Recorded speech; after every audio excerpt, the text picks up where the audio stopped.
Միանտապանում հյուրընկալել է միջազգային և անվտանգության հարցերի հայկական ինստիտուտի փորձագետ, քաղաքագետ Դավիթ Ստեփանյանին։ Պարոն Ստեփանյան, շնորհակալ եմ հրավերն ընդունելու համար։ Երեկ մայրաթոռում կատարված ինչպես կբնութագրեք,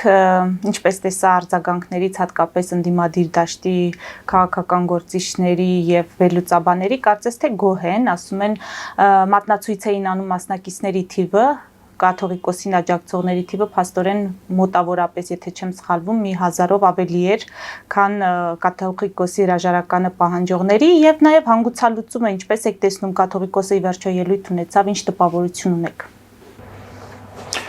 Ես չեմ կարծում, որ խնդիրը այստեղ մարդկանց հաշվելն է 2000 կամ 5000, խնդիրը այլ հարթությունում է, խնդիրը հետևյալում է, որ եկեղեցու ներսում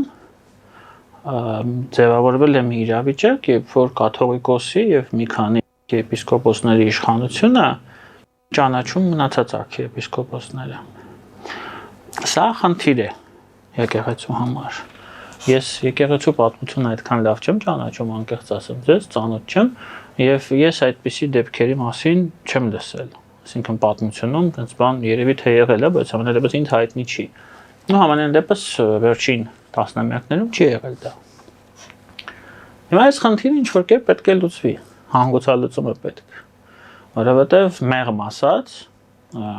կաթողիկոսի իշխանությունը, գործող իշխանությունը չեն ճանաչում արդեն ոչ միայն հասարակությունում, հասարակության մի մասը, ես կասեի գերիշխող մեծամասնությունը, այլ նաև եկեղեցու հոգևոր իշխանների մի մասը։ Սա ճգնաժամ է, որը պետք է հանգուցալուծում ստանա։ Հանգուցալուծումը այստեղ երկու տարբերակ կա, կամ ինքը պետք է բոլորին կարգալույծ անի եւ շարունակի իշխել։ Իդեպ հենց եկեղեցու ներսից են իրեն անվանում միապետ, եւ եկեղեցին պետք է միապետությունը շարունակի, կամ ինքը պետք է, ինչպես իրենք պահանջում են արքիեպիսկոպոսները, հոգևորականները, գնա հանգստի եւ թույլ տա, որպեսզի եկեղեցին ընտրի նոր հոգևոր իշխանի, որը ընդունելի կլինի համ հասարակության համար, համ եկեղեցականների համար։ Այլ հանգուցալուծում այստեղ չկա։ 10 եպիսկոպոսները, որոնք պահանջում են կաթողիկոսի հրաժարականը։ Նրանք իսկապես ձեր տպավորությունն ինչպիսին է, տեսնում են բարեփոխումների անհրաժեշտությունը դրա համար կիսեցին իշխանության օրակարգը, թե նրանց հնարավոր կոմպրոմատներից վախեցան նրանք, դրա համար գնացին այս քայլին։ Ես չեմ կարող անկեղծ պատասխանել ձեր հարցին, ես ուղղակի այդ տեղեկատվությունը չունեմ։ Երկու տարբերակն էլ հնարավոր է։ Եվ կարող եմ ձեզ հետ կիսվել իմ տպավորությունով այդ եպիսկոպոսներից, անձնական շփումից, արքիեպիսկոպոսներից ոմանց հետ, նրանք տպավորությունը թողեցին ինձ վրա, ես կարող եմ սխալվել։ Բավականին անկեղծ մարդկանց, որոնց իրոք մտահոգում է այս իրավիճակը։ Կտրիչ Ներսիսյանի, Գարեգին Բ-ի միապետությունը, որը եկեղեցին տանում է մեղմ ասած սխալ ուղղությամբ։ Եվ հետո ասեմ, կիսվեմ իմ անձնական տպավորությունները, որպես քաղաքացի, որպես հավատացյալ մարդու, ես շատ դժգոհ եմ եկեղեցու աշխատանքից մարդկանց հետ, հոգևոր հոտի հետ։ Մենք եկեղեցում չենք ստանում խիթարանք, մենք եկեղեցում չենք ստանում սփոփանք, մենք եկեղեցում չենք ստանում այն ուժը, որը պետք է որպես հավատացյալ մարդիկ եկեղեցուց ստանանք։ Ես այդպես եմ դիտարկում, ես կարող եմ սխալվել։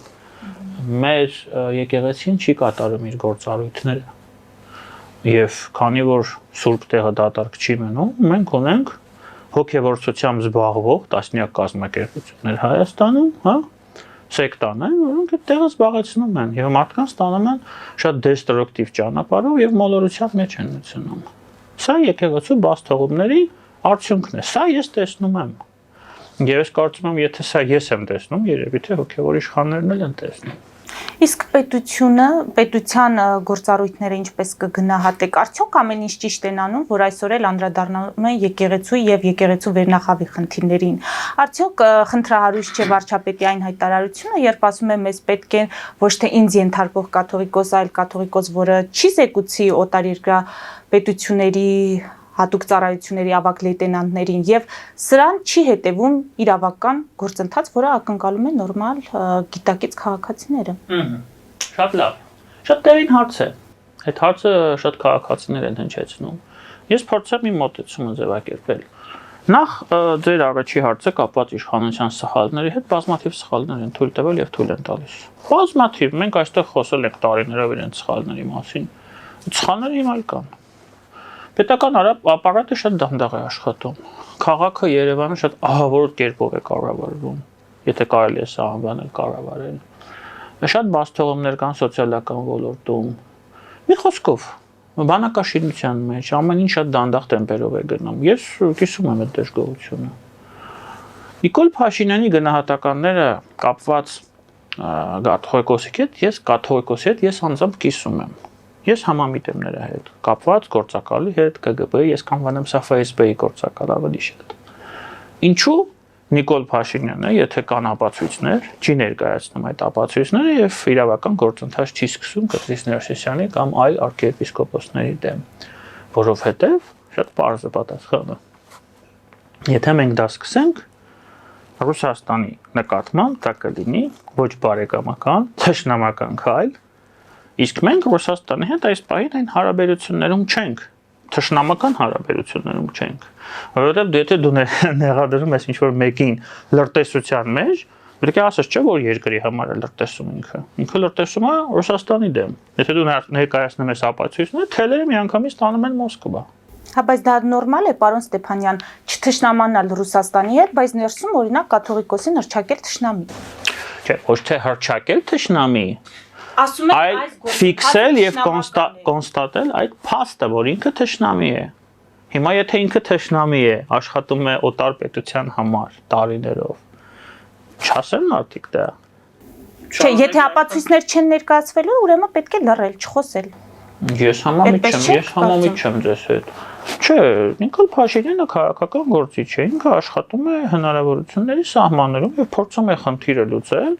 Ռուսաստանի վրա սելակները ճուղելով։ Պատահական չէ, որ ինքը ասում է ԿԳԲ-ի գործակալ, չի ասում ՖՍԲ-ի գործակալ, այսինքն միշտ լուսամուտ է թողում, տեղ է թողում մանևրելու իր համար։ Եվ սա քաղաքական գործիչների համար նորմալ գործընթաց է։ Դուք հիմա արդարադատության տեսանկյունից եք նայում իրավիճակին։ Ես կիսում եմ ձեր մոտեցումը։ Ես էլ շատ կուզեմ, որ այդ ամեն ինչը ներկայացվի։ Ես ձեզ ուրիշ օրինակ բերեմ։ Այստեղ շատ նման է իրավիճակը Գարեգին Բեի հետ, զուգահեռներ տանենք Ռոբերտ Քոչարյանի հետ իրավիճակին։ Ռոբերտ Քոչարյանին ինչի համար էին դատում։ Սահմանադրական կարգի տապալման փորձ, չէ՞։ Մարտի 1 Ռոբերտ Քոչարյանին կարելի է ցմահ նստեցնել հայրենիքը վաճառելու համար, երկրի ինքնիշխանությունը վաճառելու համար, բայց եթե դատական գործընթաց սկսես, դու պետք է նշես ում է վաճառել այդ հայրենիքը, ապացույցները կան։ Եվ սա հերթական անգամ թելերը մեզ մոտ գիտեք, ես ինչ-որ կեղտոտ բան է տեղի ունենում։ Մեր մասնակցությամբ, հայերի մասնակցությամբ, գործող, անցյալ էլիտաների, երբ որ սկսում ես այդ ախորը մաքրել, թելերը միանգամից Մոսկվա են տանում։ Սա է խնդիրը։ Իսկ մենք Մոսկվայի հետ այս պահին այդ ռեսուրսը չունենք, որ Մոսկվայի հետ, Ռուսաստանի հետ հարաբերությունները այնքան վատ դարձնենք, որ դառնան ուղիղ թշնամական, այնպես ինչպես օրինակ Ուկրաինայի եւ Ռուսաստանը։ Խնդիրը այստեղ է։ Հիմա տարբեր ոլորտներում դուք էլ ձեր խոսքում ասացիք, որ իշխանությունը ունի բազմաթիվ խնդիրներ լուծելու եւ ունի ձախողումներ, բացթողումներ։ Հիմա, եթե փորձենք գնահատել համեմատության մեջ, եկեղեցու վերնախավի խնդիր այս պահին այդքան հրատապ էր, համեմատենք բանակաշինության հետ կապված խնդիրները, որոնք առկա են, արդյոք պետք է այս պահին անդրադարձ լիներ այս ամենին։ Մենք ունենք շատ ավելի հրատապ խնդիրներ, սա միանշանակ է։ Եկեղեցու խնդիրը եւս կարևոր խնդիր է, ես համամիտ եմ, որ այն պետք է լուծում ստանա, բայց իհարկե մենք ունենք ավելի կարևոր խնդիրներ, որոնք պետք է լուծվեն եւ որոնք չեն լուծվում։ Ես նորից եմ ասում, համամիտ եմ ձեզ հետ, որ բանակաշինության գործընթացը բարեփոխումները շատ դանդաղ են գնում։ Եվ պաշտպանության նախարարությունում եւ ամենակարևոր գլխավոր շտաբում մենք ունենք լիքը մարդիկ, որոնք մեղմ ասած տարապում են այն նույն սինդրոմով, որով տարապում է Կտրիչ Ներսիսյանը։ Հա, իրենք վաղուց պետք է ազատվել իրենից, մաքրել այդ համակարգը։ Բայց քաղաքական իշխանությունը որոշել է ներքաղաքական այդ թվում նաև ներքաղաքական հանգամանքներից ելնելով, քանի որ գալիս են ընտրություններ, հարվածել թույլ տեղին։ Իսկ ցավոք եկեղեցին դարձել է թույլ տեղ։ Կտրիչ Ներսիսյանի գահակալման տարիներին, միապետության տարիներին ինքը դարձել է թույլ տեղ, խոցելի է։ Շատ կեղտ է հավաքվել եկեղեցու պատերի վրա։ Եվ այդ ամենը թույլ է տալիս հարվածել եկեղեցուն եւ դրա հիման վրա փորձել լուծել սեփական ներքաղաքական խնդիրները եւ խնդիրները, այո։ Ես համամիտ եմ այստեղ ձեզ հետ։ Եվ չմտահոգվել, թե այս խնդրին արտաքին տեսակետը ինչպիսին կարող է լինել։ Շատերը նշում են, որ ամոթալի է մեր պետության համար այսօր ներսում ունենալ այսպիսի խնդիր հոգևոր իշխանության եւ քաղաքական իշխանության միջեւ։ Համար ամոթալի է, երբ որ մեր պետության քաղաքական, հոգևոր էլիտայի մի մասը սպասարկում է այլ պետության շահերը։ Սա ամենաամոթալին է մեզ համար։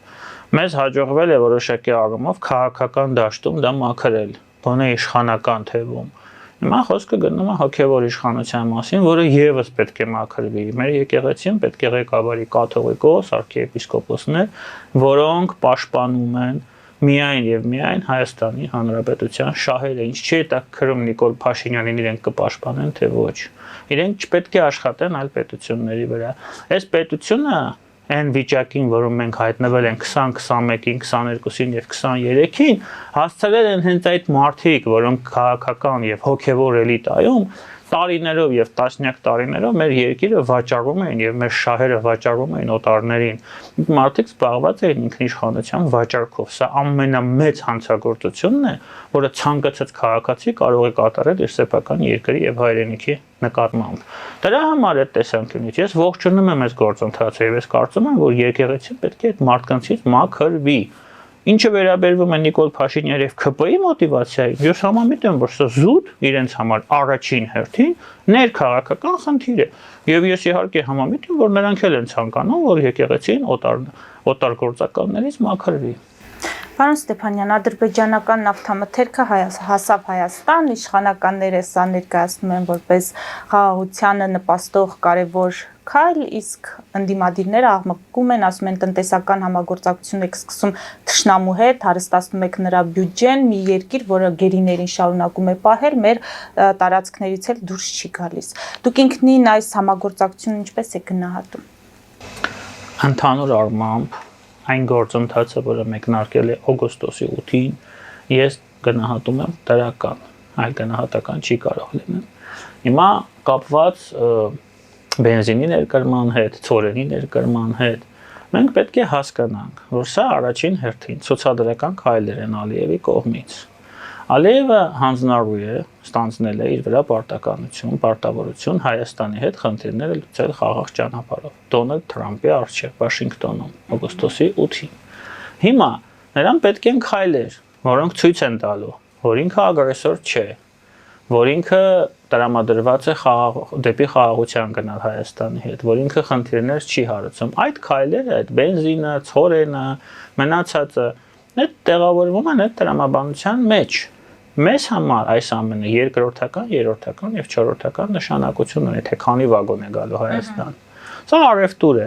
Հասկանալի է, որ այդ 22 վագոնով մենք Ադրբեջանի խնդիրները չենք լուծելու տնտեսական եւ չենք հարստացնելու։ Նաեւ հասկանալի է, որ մենք այս պահին բենզինի ներկրման հետ խնդիրներ չունենք։ Բայց այսպիսի քայլերը, եթե լինեն շարունակական, եւ ամենակարևորը մենք շարունակենք գնալ դեպի խաղաղություն, ես կարող եմ սա գնահատել դրական։ Այս պահին սա ցուցադրական քայլեր են։ Ինձ համար ամենակարևորը ռեալ ցուցիչը, որ հայ-ադրբեջանական հարաբերությունները կարգավորվում են, դա դելիմիտացված եւ դեմարկացված սահմանն է։ Այդտեղ երբ որ եղավ առաջընթաց եւ մենք ստացանք հերթական հատվածը, ես կարող եմ գոհունակությամբ նշել, որ գործընթացը գնում է առաջ։ Սա է ամենակարևորը։ Այն օրը, երբ որ մեր եւ Ադրբեջանի միջև կլինի վերջնականապես հաստատված կողմերի կողմից նկարված դելիմիտացված, դեմարկացված սահման, մենք կարող ենք այդ պահին ասել, որ խնդիրը լուծվել է մեծ հաշվով։ Մինչև դա խնդիրը կա, խնդիրը առկա է եւ ամեն ինչ կարող է լինել։ Բայց թրիփ գործընթացի շրջանակներում մենք հնարավորություն ունենք շատ ավելի արագ այդ խնդիրները լուծել, քան դա եղել է մինչև թրիփը։ Այսքանը։ Հիմա քանի վագոն կգա, քանի վագոն չի գա, ես ոչ իշխանական ռոպագանդիստ եմ, ոչ էլ ընդդիմության ռոպագանդիստ եմ։ Հիմա որ սա դրոշի պես բարձրացնեմ, ասում վայ, բա տեսեք ինչ լավ բան ա տեղել, բա չէ, բա տեսեք ինչ վատ բան ա։ Ոչ, տենց բան չկա։ Սա երկրորդական, երրորդական, չորրորդական նշանակություն ունի։ Ֆելիչե ժամանակակից ատամնաբուժական կլինիկա։ Այստեղ հարմարավետությունն ու խնամքն առաջնային են։ Այստեղ կիրառվում են ատամնաբուժական ամենաժամանակակից տեխնոլոգիաներ, ճշգրիտ ախտորոշում, արդյունավետ բուժում, նուրբ փորձառություն եւ անհատական մոտեցում։ Սկսած սովորական մանրուքներից մինչև առաջադեմ ընթացակարգեր, այստեղ դուք գտնվում եք բարձր որակավորում ունեցող եւ փորձառու ատամնաբուժական մասնագետների ձեռքերում։ Մեր բարեկամական եւ հյուրընկալ անձնակազմն այստեղ է յուրաքանչյուր այցը հաճելի դարձնելու համար։ Ֆելիչե, ձեր առողջ եւ ամենաերջանիկ շպիտը սկսվում է այստեղից։ Եկեք եւ բացահայտեք նորարարության փորձագիտության եւ կարեկցանքի կատարյալ համադրությունը։ Վաճառվում է գերմանական հնաոճ դաշնամուր 1892 թվականի արտադրության ֆոն Մուրբախ։ Գտնվում է գերազանց վիճակում։ Կինը 15000 ԱՄՆ դոլար։ Հեռախոսահամար 094 115 310։ Երևան փոստը Գրանադա Հյուզում տեղեկացնում է։ Դրամական փոխանցումներ 1%-ով։ Օդանավով 1 փաունդը 2.99։ Նավով ուղարկեք 1 արկղ, երկրորդ արկղը անվճար։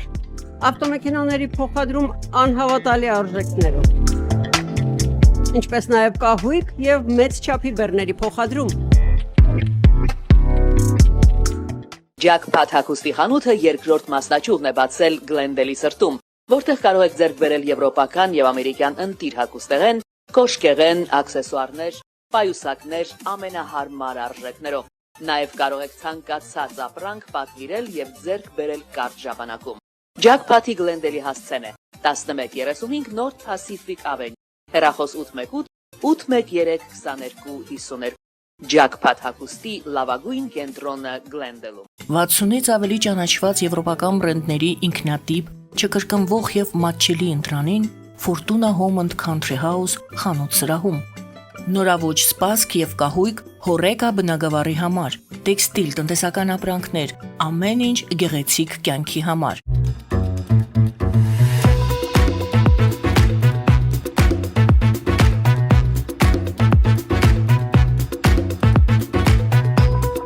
Արարատ ռեստորան, ընտանեկան եւ ընկերական ժամանցի լավագույն հասցե, սիրված արտիստներ, հյուրընկալ մթնոլորտ, հարուստ ճաշացան, անմահական խորտիկներ։ Արարատ ռեստորան, հասցեն անփոփոխ, սիրով սպասում ենք ձեզ։ Լավագույն պաղպաղակ, բնական, համեղ եւ մատչելի գներով պաղպաղակը կարող եք ձեռք բերել բոլոր հայկական խանութներում։ Պահանջեք հայկական պաղպաղակ, Թամարա պաղպաղակ։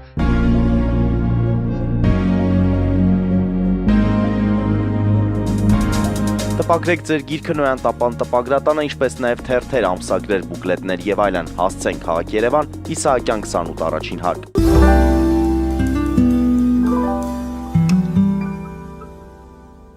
Բայց այդ ցուցադրական քայլը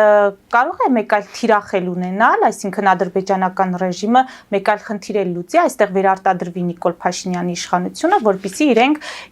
այդ գործընթացը իրենց պատկերացրած սահմաններում իրականություն Եթե Ալիևյան ռեժիմի համար Նիկոլ Փաշինյանի իշխանության վերարտադրումը լինի այդքան կարևոր, իրենք միանշանակ մինչև հունիսի 7-ը խաղաղության պայմանագիրը կստորագրեն եւ Թուրքիան սահմանը կբացի Հայաստանի հետ։ Այդ ժամանակ մենք կարող ենք նշել, որ իրենց համար դա գերկարևոր խնդիր է։ Եթե նրանք դա չեն արել, եթե նրանք շարունակում են խոսել Արևմտյան Ադրբեջանի մասին, եթե նրանք շարունակում են պահանջներ ներկայացնել Հայաստանի Հանրապետությանը եւ Նիկոլ Փաշինյանի այդ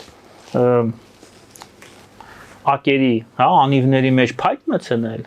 դա խոսում է այն մասին, որ նրանք չեն վստահում Նիկոլ Փաշինյանին, որ Հայաստանի եւ Ադրբեջանի ղեկավարության մեջ կան լրջագույն խնդիրներ եւ վստահություն չկա։ Սա այդ մասին է խոսում։ Եթե վստահություն լիներ, նրանք 2-0-ով Փաշինյանից կբռնվեին եւ ամեն ինչ կանեին, որ ինքը վերընտրվեր։ Ես այդ ցուցիչները չեմ տեսնում։ Թրիփի հետ կապված ունեցանք հայտարարություններ, պարոն Ստեփանյան։ Ռուսաստանը հայտարարեց պատրաստակամություն ներգրավելու, Ռուբինյանն էլ անմիջապես պնդեց, որ նման քննարկումներ չկան, Իրանն էլ ասում է դա նույն այսպես կոչված Զանգեզուրի միջանցքն է։ Մենք նաև իհարկե ունենք ԱՄՆ դեսպանի հայտարարությունը, թե որքան կարևոր է թրիփի իրագործումը եւ այդ նախագծում Թուրքիայի դերն է ընդգծել, բայց մենք ինչ քաղաքացիներս շարքային ինչ ենթադրություններ անենք այս հակասական հայտարարություններից։ 44 օրյա պատերազմը, երբ որ սկսվեց, Իրանը իր անգործությամբ իրեն ավտոմատ կերպով դրեց խաղից դուրս։ Երբ որ 44 օրյա պատերազմը սկսվեց, դա եղել է պայմանավորված պատերազմ։ Նրա հիմնական նպատակը տարածաշրջանի աշխարհաքաղաքական վերաձևավորումներ, վերաֆորմատավորումներ։ Եվ դա ուղղված էր այդ թվում նաև Իրանին տարածաշրջանից դուրս մղելու նպատակով ուներ։ Բայց ինչպես կարող էր Իրանը դրան դիմադրել։ Չմոռանաք իհարկե ձեր ասած։ Օրինակ Ադրբեջանին ասել, որ եթե դու հենց հիմա պատերազմը չես կանգնեցնում, ես զորքերը մտցնում եմ Լեռնային Ղարաբաղ։ Օրինակ։ Ես էլ եմ մասնակցում։ Օրինակ, գնար Վաբանկ կամ թույլ չտար ձեռքը շղկացներ սեղանին։ Այդ հնարավորությունը իրենք ունեին։ Իրենք դա չարեցին, այսինքն իրենք համակերպվեցին այդ դերակատարման հետ։ Իրենք ընդունեցին, որ իրենց տարածաշրջանից դուրս են մղում։ Տարածաշրջանը կիսվեց Ռուսաստանի եւ Թուրքիայի միջև ազդեցության գոտիների։ Դա գիծը անցավ Լեռնային Ղարաբաղում, բայց ընդհանուր առմամբ տարածաշրջանը կիսվեց։ Իրենց արտգործնախարարը, եթե չեմ սխալվում, Արաքչին էր այն ժամանակ, թե բանագնացը։ Միանգամից գնաց Մոսկվա, գնաց Անկարա, եկավ Երևան, գնաց Բաքու, բայց ինչ է կատարվում, չէ՞, այդ էր ընդհանուր մեսենջը, նրանք ասացին դե 3+3 կանենք, դեզ էլ կներառենք մեջը ու այդ ֆորմատով խնդիրները կլուծենք, հա, խափեցին իրանցին, 3+3 գոյություն չունի, այն ժամանակ գոյություն չուներ, հիմա կրկնակի գոյություն չունի, դա Իրանի մասով, հիմա Իրանի հոգևոր առաջնորդի խորհրդական վելայաթին, ընդդեղից ինչ-որ ձեռը շղկստուբա սեղանին մեր դեսպանի հետ խոսակցության ժամանակ ասում է, մեզ համար դա անընդունելի, անընդունելի է թույլ չտայք, թրիպը լավ կյանքից չի, թրիպը Հայաստանի համար լավ կյանքից չի, դա չարյած փոքրագույնն է մեզ համար, թրիպը երբ որ բերել է մեր առջև դրել են, ինքը իրոք նոյեմբերի 9-ից շատ քիչ բանով էր տարբերվում, ուղղակի Ռուսաստանի անվան փոխարեն Ամերիկայի Միացյալ Նահանգներ էր գրած, հասկանում եք? Դրա համար մենք փորձում ենք գնալ այն ճանապարհով, որը որ իր ճանապարհի վրա հնարավորինս քիչ խոչընդոտներ կան մեզ համար դեպի խաղաղություն։ Ռուսաստանը այդ կոմբինացիան իրականացնողներից եւ պլանավորողներից մեկն էր 44 օրյա։ Եվ իրենք փորձում էին կիսելով Լեռնային Ղարաբաղը Թուրքիայի հետ հաստատվել է այստեղ բոլոր կոմունիկացիաները վերցնել իրենց ձեռքի տակ եւ տարածաշրջանը պահել իրենց տիրապետության տակ, ազդեցության տակ այդ ձևով։ Բայց իրենք չգիտեն, որ իրենք Ուկրաինայում պատերազմելու են ոչ թե 3 օր, ոնց որ գրում են всё идет по плану, այլ 4 տարի։ Եվ պատերազմի ավարտը չի երևում։ Չկա այդ ծերը, չի երևում։ Հաղթանակներ չկան։ Իհարկե չկա։ Դրա համար իրենք ստիպված էին Թուրքիայի լոյալությունը գնելու նպատակով նորից գնալ աշխարհաքաղաքական ստատուս կվոյի փոփոխման եւ Ղարաբաղի մնացած մասը նվիրեցին թուրքերին։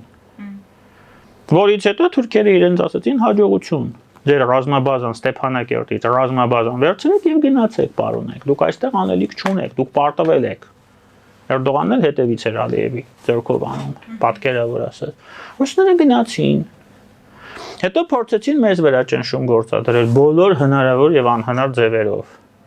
Դա իմիջիալից միջև գնալը, դեռ 21-ին 22-ին Ադրբեջանի միջոցով, որ հարձակումներ էին տեղի ունենում Հայաստանի վրա։ Այո, դիրքերից դուրս էին գալիս ադրբեջանցիները զբաղեցնում։ Այո։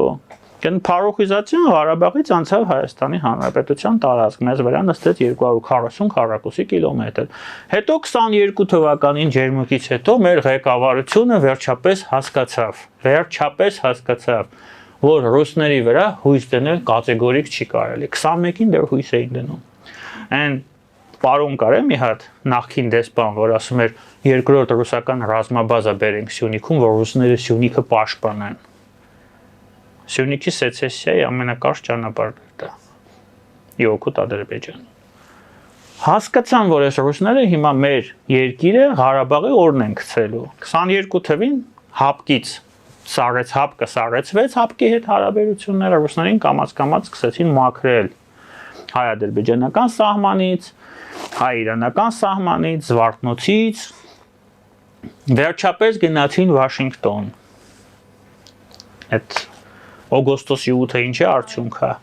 Ես քանի անգամ եի գալիս տեղ այդ թվում նաև ձեր եթերում ասում մեզ ամերիկյան դրոշ է պետք Հայաստանի Հանրապետություն Սյունիքում ռազմաբազայի տեսքով պետք չի մեզ պետք չեն օտար զորքեր մեր տարածքում ռուսները պետք է գնան դրանց փոխարեն ոչ մեկ չպետք է գա դրոշ է պետք ներկայություն տնտեսական ներկայություն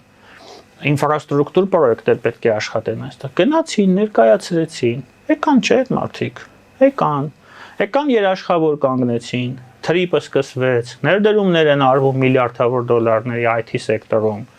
Fiber-D պրոյեկտի մասին է խոսքը Nvidia-ի մասնակցությամբ։ Այսինքն սա է ճանապարհը, ուշացումով դուք ասում եք ինչ խնդիրներ կա մեր ղեկավարության հետ։ Ես հիմա ուղիղ ասում եմ ինչ խնդիրներ կա, ուշացումով է այդ ամենը արվել։ Ինչ որ մեկը մտածել է, ես չեմ սիրում անցյալի մասին խոսել, բայց ստիպված եմ։ Մեկը մտածել է, եթե մենք այս Թրիպը գնայինք Վաշինգտոն եւ առաջարկեինք ոչ թե 22-ից 23-ից հետո, այլ անմիջապես 20 թվականի պատերազմից հետո Ղարաբաղը հիմա կլիներ հայերով բնակեցված, թե ոչ։ Մենք 240 քառակուսի կիլոմետր կկորցնենք մեր տարածքից, թե ոչ։ Մեկը մտածել է դրա մասին։ Այբ որ ընդդիմությունը գալիս է մեծ խոսում է եւ Փաշինյանի իշխանությանը մեղադրում է, ինքը ամենագլխավոր մեղադրանքը չի հնչեցնում։ Ինչու՞։ Որովհետև այդ մեղադրանքը ուղղված է իրենց տերերի դեմ։ Այդ նույն կապն ասում եք ինչի Գարեգինին չեն դատում իրավական։ Այդ դրա համար ոնց քաշում ես այդ թելը Ռուսաստանա տանում։ Սա է իրականությունը։ Եվ ինչքան պետք է վախենալ այդ թելերը քաշելուց, պարոն Ստեփանյան։ Այսինքն մենք մինչև այն պահը, երբ կունենանք անհրաժեշտ ռեսուրս թելերը կտրելու դեպքում գոյություն ունենալու եւ ոտքի վրա մնալու, այնքան ժամանակ քան մեր պետությունը, մեր տնտեսությունը կախված է Ռուսաստանի Դաշնությունից։ Այդքան ժամանակ մենք ունենալու ենք խնդիրներ։ Շատ լավ, ես շեշտեցի, որ ԱՄՆ դեսպանի հարցազրույցի ընթացքում դեսպանը կարևորել է Թրիփի համատեքստում Թուրքիայի դերը, ասել, որ Հայաստանը հենց ԱՄՆ-ի ճնշմամբ է գնում Թուրքիայի հետ հարաբերությունների կարգավորման, որովհետև ասում են Փաշինյանն ամեն ինչ անում է, որպեսզի Թուրքիայի հետ հարաբերությունները կարգավորվի, պատրաստ է բոլոր տեսակի զիջումների։ Փաշինյանը ամեն ինչ անում է, որպեսզի Թուրքիայի հետ հարաբերությունները կարգավորվի, որովհետև դա առաջինը բխում է Հայաստանի Հանրապետության շահերից, կարող եմ բացատրել ինչու, եթե կան մարդիկ, որոնք դեռ չեն հասկանում, եւ B Ամերիկայի կողմից Հայաստանի վրա այս հարցում որևէ ճնշում չկա, ճնշում կա Թուրքիայի վրա։ Կա ճնշում։ Իհարկե, Թուրքիայի ասածը ի՞նչ է։ Իրենք պատրաստ են սահմանը բացել։ Այդ գործընթացը Թրամփի օրոք չի սկսվել, Բայդենի օրոք է սկսվել։ Իրենք ուղղակի գին են պահանջում։ Ասում են ամերիկացիները, ձեզ համար դա կարևոր է։ Մենք պատրաստ ենք բացենք։ Ինչ եք տալիս մեզ դրա փոխարեն։ Ինչ։ F-35-եր վաճառում եք մեզ, թե չէ։ Ես չգիտեմ, ինչ խնդիրներ կա։ ՆԱՏՕ-ի շրջանակներում օգնությունը մեզ շատացնում է աջակցությունը, թե ոչ։ Հունաստանի հետ կղզիների մասով խնդիրներ կան։ Թուրքիան բոլոր կողմերից հունական կղզիներով է շրջապատված։ Այդ խնդիրը լուծում ենք, թե ոչ նավագնացության մեր թուրքական նավերի։ Այսինքն տասնյակ հարցեր կան։ Նրանք ուզում են դա վաճառեն հնարավորինս թանկ եւ վաճառեն Ամերիկայի Միացյալ Նահանգներին։ Հայ-թուրքական սահմանի փակ լինելը դա խնդիր է, որը ունի գլոբալ պատմություն եւ գլոբալ նշանակություն։ Սա ոչ միայն հայերի եւ թուրքերի միջև խնդիրների ածանցյալ է։ Դուք չեք տեսնում հիմա արդեն Եղեռնի մասին, ցեղասպանության մասին ընդհանրապես այդ համատեքստում չի հիշատակում եւ դա շատ լավ է։ Դա շատ լավ է։ Ցեղասպանությունը չպետք է օգտագործվի քաղաքական նպատակներով։ Ցեղասպանության փաստը մեր զոհերի հիշատակը չպետք է քաղաքական շարժառիթներով օգտագործվի։ Եվ ես շատ ուրախ եմ, որ Երևանի կողմից, դիվանագիտական շրջանակների կողմից Իսրայելին շատ լավ ցույց են տվել իրենց տեղը եւ ասել, որ մենք բոլորովին էլ չենք ողջունում, երբ որ պարոն Բիբի Նեթանյահուն օգտագործում է ցեղասպանության փաստը իր էժանագին պոպուլիզմի համար, որպեսզի ինչ որ հավելյալ բալեր հավաքի։ Չէ՞ սա էլ է խնդիր մեզ համար։ Մենք միանշանակ պետք է թուրքերը սահմանը բացենք։ Սա մեզ համար շատ մեծ պրոֆիտ է լինելու։ Այդ նույն դուք ասում եք, ինչքան ժամանակ ենք Ռուսաստանից վախենալու։ Այս սահմանը որ բացենք, այդ վախերը էականորեն նվազելու են, չեն վերանալու, բայց նվազելու են, որովհետև մենք այլևս կախված չենք լինելու վերին դարսից, ուզում են փակեն, ուզում են չփակեն, կախված չենք լինելու։ B. Կախված չենք լինելու ռուսական իմպորտից, ինչ որ ներկրում ենք այնտեղից։ Եվ C. Ռուսական ազդեցությունը տարածաշրջանում հերթական անգամ ուժեղ հարված է ստանալու եւ էլ ավելի է նվազելու։ Եվ Թուրքիան մտնելու է տարածաշրջան որպես խաղացող։ Իր պայմաններով եւ իր ազդեցությամբ։ Այո։ Եվ այդ ազդեցության բոլոր հետևանքներով, այսինքն Թուրքիան էլ իր հերթին այդ ճանապարհը չի կարողանա իր ցանկացած կամ իր ուզած պահին բացել, փակել։ Ինչի՞ համար։ Նպատակը ո՞րն է։ Դեպքում այլևս Ես չեմ կարծում, որ եթե երկաթողից սկսի աշխատել, իրենք վաղը այդ երկաթողին փակելու են։ Շատ լավ։ Փորձենք տարին ամփոփել, պարոն Ստեփանյան, 1-2 կարևոր ձեռքբերում եւ ձախողում։ Նո այս տարվա ամենակարևոր ձեռքբերումն է դա ամերիկյան դրոշներ Հայաստանում։ Ես շատ եմ ցանկացել, որ դա տեղի ունենա, եւ ուրախության ինձ դա տեղի ունեցավ։ Դա միանգամից շատ կտրուկ փոխեց աշխարհակահաղական բալանսը մեր տարածաշրջանում։ Դա անգամներով նվազեցրեց Ադրբեջանի հարձակման հավանականությունը Հայաստանի վրա, չի զորացրել։ Չի զորացրել։ Էйֆորիա պետք չի։ Ամենավատ բանն է էйֆորիան։ Հիստերիա պետք չի։ Անգամներով նվազեցրել է եւ մեզ հնարավորություն է տվել երկիրը դնել զարգացման ռելսերի վրա։ Մենք հույս ունենք, որ այդ պրոյեկտը կիրականանա։ Հայաստանը մասնակից է դառնում շատ լուրջ աշխարհակահաղական առաջին աշխարհատնտեսական նախագծի մի շղթայի, որտեղ մենք ունենալու ենք մեր դերակատարումը։ Սա մեզ համար շատ կարևոր է։ Սա ամենակարևոր դրական իրադարձությունն է։ Իսկ ձախողում, բաց թողում, որը ակնհայտ է եւ շատ վատ շահի տեսանկյունից երկրի։ Դե բաց թողումները շատ են, բայց մեկը առանձնացնել եւ Դե առանցքային կարևոր ձեր Ես այսպես ասեմ, պետական ապարատը շատ դանդաղ է աշխատում։ Մենք ունենք ժամանակի խնդիր։ Այս իրավիճակը, որ այսօր կա, նպաստավոր աշխարհակահաղական, որը ձևավորվել է, նպաստավոր, եթե մենք համեմատենք 21, 22-ի, 23-ի հետ։ Եթե համեմատենք 18-ի հետ, ոչ։ Մենք այն ժամանակ շատ ավելի լավ վիճակում ենք, երբ որ Արցախ ունենք, չէ՞։ Երբ որ մեր բանակը, նո գոնե տեսքից որ նայում էր, ոնց որ թե ավելի ուժեղ էր, համենայնդեպս այդպեսի տպավորություն էր։ Եթե համեմատում ենք այն թվերի հետ, շատ ենք առաջ գնացել, բայց շատ դանդաղ է շարժվում։ Այս ժամանակը շատ թանկ ռեսուրս է եւ բաց թողումը հետեւյալն է։ Պետական ապարատը պետք է ավելի արագ աշխատի։ Այստեղ կա եւ կադրային խնդիր, այստեղ կա շատ դեպքում, այո, շատ ճիշտ է, քաղաքական կամքը միշտ բացակայում, այլ պակասում է։ Եվ շատ դեպքերում այնուամենայնիվ ներքաղաքական շահը եւ կոնյունկտուրան դրվում է առաջի պլան եւ երկրորդ պլան է դրվում արտաքինը, երբ որ արտաքինը այս պահին Հայաստանի համար ամենակարևորն է, որովհետեւ Հայաստանն այն վիճակում է, երբ որ միայն արտաքին աջակցությունը, ներդրումները եւ մասնակցությունը խոշոր նախագծում Հայաստանին հնարավորություն են տալիս կանգնել կայուն զարգացման ճանապարհին։ Խնդիրը ես այստեղ եմ տեսնում ամենամեծ։ Շնորհակալ եմ։ Ես եմ շնորհակալ։ Մեր դիտողներին հիշեցնեմ, որ զրուցում էի միջազգային եւ անվտանգության հարցերի հայկական ինստիտուտի փորձագետ քաղաքագետ Դավիթ Ստեփանյանի հետ։ Մեր ուղիղ եթերները կարող եք դիտել Patreon-ում, նաեւ այդ հարթակում աջակցել մեզ էկրանին երևացող QR կոդով։